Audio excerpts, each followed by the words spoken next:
నమస్తే raptors.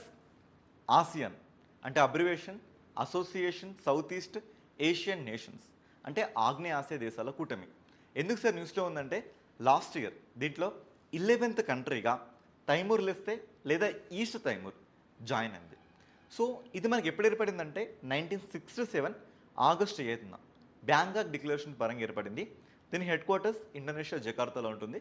Every 2 yearsకి ఒకసారి దీని సమ్మిట్స్ జరుగుతుంటాయి. అయితే 11th నేషన్గా ఇప్పుడు దీంట్లో తైమూర్ లిస్ట్లో జాయిన్ అయింది కాబట్టి ఆ 11 నేషన్స్ ఏంటి అని అడిగే ఒక క్వశ్చన్స్ని మనం చూడొచ్చు. ఓకేనా? మరి ఆ 11 నేషన్స్ని మనం జనరల్గా గుర్తుపెట్టుకోవడం ఇటు బిగినర్స్కైనా ఇటు సీనియర్స్కైనా కాస్త కష్టమే కదా. నేను ఒక సింపుల్ కోడ్ చెప్తా, పలకడానికి కూడా చాలా సింపుల్గా ఉండే ఒక సింపుల్ కోడ్ చెప్తా, దాన్ని నేర్చేసుకుందామా? ఓకే, మన కోడ్ చూద్దాం. మన code I'm very best September MLC.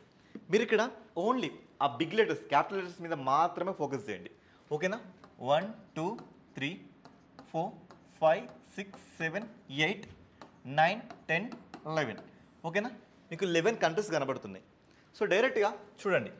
I for Indonesia, M for Myanmar, B for Vietnam, B for Brunei, S for Singapore, E for East Timor లేదా Timor Leste, P for Philippines, T for Thailand, M for Malaysia, L for Laos, C for Cambodia.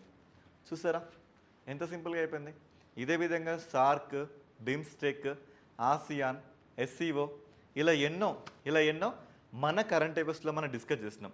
ఇలాంటి course మీకు కుప్పలు కావాలనుకుంటే ప్రతిరోజు telecast అయ్యే మన current అఫైర్స్ని రెగ్యులర్గా watch చేయండి. అండ్ ఇలాంటి కంటెంట్ ప్రతిరోజు మీకు చేరాలనుకుంటే మీరు చేసేది ఏం లేదు, జస్ట్ సబ్స్క్రైబ్, ఒక లైక్, మీ ఫ్రెండ్స్ అందరికీ దీన్ని షేర్ చేయండి. ఓకేనా? Thank you.